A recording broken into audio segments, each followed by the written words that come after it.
There's an enemy trying to steal your money right now. And it's not the government, it's not inflation, it's not your boss paying you too little. It's something way more dangerous. Your own image. Every time you post that vacation photo, you're being watched. Every time you wear that designer logo, you're being judged.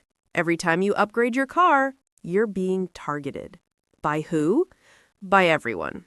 The IRS is watching your Instagram. Scammers are tracking your purchases. Your friends are calculating how much to ask you for. Your family is planning what they'll request next. And worst of all, you're trapping yourself in a lifestyle you can't afford to escape. But there's a group of people who figured out how to beat this enemy. Billionaires who dress like they're broke. Millionaires who drive beat-up cars. Wealthy families who live in normal neighborhoods. They've mastered the art of financial camouflage. And today, I'm going to show you exactly how they do it, why it works, and how you can use the same strategy to protect your money, starting right now. Let's talk about Steve Jobs. Black turtleneck, jeans, New Balance sneakers. Same outfit every day. You'd think he shopped at a thrift store. But here's the kicker. That turtleneck, custom made by Japanese designer Issey Miyake. He had 100 of them. Each cost more than your monthly rent. Or Sam Bankman-Fried. Okay, bad example, he's in prison now. But before FTX collapsed, this guy was worth $26 billion and looked like he rolled out of a dumpster. Cargo shorts, ratty t-shirts, hair screaming, "I don't own a comb." It's not just tech bros. Amancio Ortega, Zara's founder, eats lunch in the company cafeteria. Chuck Feeney gave away $8 billion and flew economy wearing a $15 watch. Here's what nobody tells you. This isn't about being humble. It's about being strategic. When you look rich, you become a walking target. Lawsuits, gold diggers, that cousin who hasn't talked to you in 15 years suddenly remembering your birthday. Looking poor is financial camouflage. You blend into the background while your bank account does backflips. Here's where it gets interesting. There's actual science behind this called countersignaling. When you're truly confident, you don't need to prove it. Like how the smartest person in the room rarely talks the most. Poor people buy luxury to look rich. Middle class buy luxury to look richer. Actually rich people, they buy whatever they want because they have nothing to prove. Wearing a Gucci belt with the giant logo, you're screaming, "Validate me, I have money." But wearing a plain outfit that costs $3,000 but looks like Target, you're playing 4D chess while everyone else plays checkers. The truly wealthy have moved beyond Veblen goods, products that become more desirable as they get more expensive. They've entered the anti-Veblen zone, where looking expensive is actually tacky. Fashion went full circle. Show your wealth, to hide your wealth, to show that you're hiding your wealth. Exhausting, honestly. Now, let's talk about what happens when you do show off. Meet Pavel, a crypto bro who made millions in 2021. Lamborghini, Rolex collection, penthouse, daily Instagram flexing. Then 2022 hit. Crypto crashed. He lost 80% of his net worth.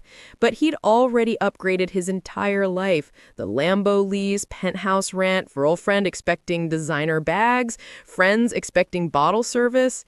He couldn't downgrade without admitting failure. So he kept spending money he didn't have, maintaining an image that was bankrupting him.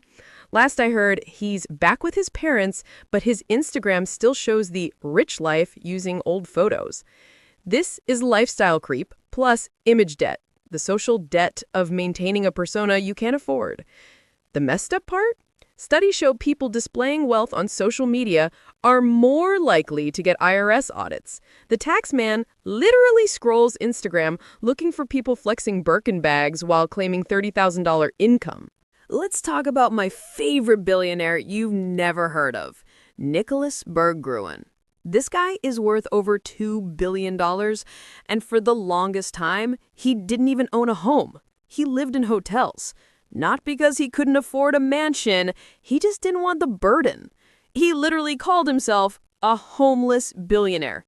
Think about that. No property taxes, no leaky faucets, no attachment. That right there, that's the ultimate form of freedom. having the money, but not letting it own you.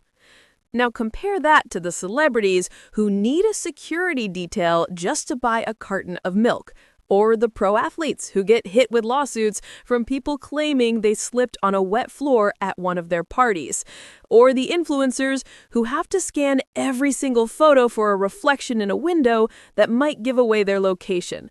That's not freedom. Money without privacy is just a very fancy, very comfortable prison. And this is the secret the smartest wealthy people have mastered. They've perfected the art of being invisible. They use anonymous LLCs to buy property, so you can't just look up their name in a public record. They drive normal cars, registered under company names. They don't post on social media, or if they do, it's a carefully curated feed of art and books, showing nothing of value, nothing of location. There's a very good reason the Forbes billionaire list is probably missing a whole bunch of names, because the truly smart ones have figured out how to stay off it entirely. Okay, so you're probably thinking, cool story, but I'm not a billionaire. How does this help me? Here's the thing you need to understand. This strategy works at every single income level. Let's run a scenario. You get a raise. Your salary jumps from $50,000 a year to $70,000. What does almost everyone do?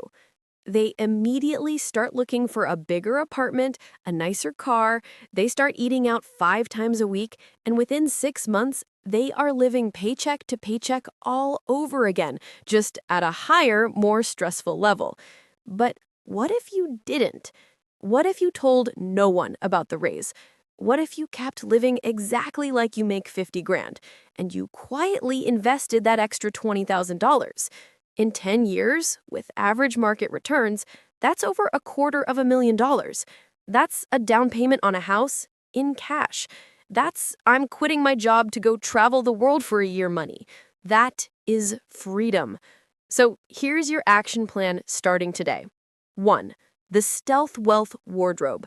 Buy quality basics that last, not logos that scream for attention. A plain, well-fitting t-shirt beats a designer shirt with a giant logo any day of the week. 2. The Invisible Car Rule. Drive something reliable and boring. A 5-year-old Toyota Camry is invisible. A new BMW is a magnet for parking lot things and jealous coworkers. 3. The Social Media Blackout. Stop posting your wins. Stop posting the vacation photos, the new watch, the fancy dinner. Celebrate privately with the people who actually matter. Your real friends don't need Instagram to prove you're doing well. 4. The Broke Friend Strategy. When people ask how you're doing financially, the answer is always, getting by, you know how it is. This stops the borrowing requests cold, immediately. And 5, investment invisibility. Your wealth should be in things nobody can see. Index funds, retirement accounts, boring stocks.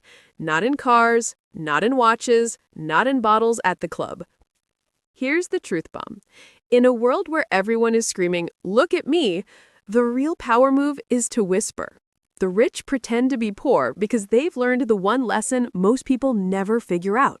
The best wealth, the most powerful wealth, is the wealth nobody knows you have. So next time you see someone in a hoodie and flip-flops, don't just assume they're broke. They might just be smarter than everyone else in the room. And maybe, just maybe, you should start dressing like them too. If this changed how you think about money, make sure you're subscribed for more financial psychology that actually works. And drop a comment. What's the most expensive thing you own that nobody knows about?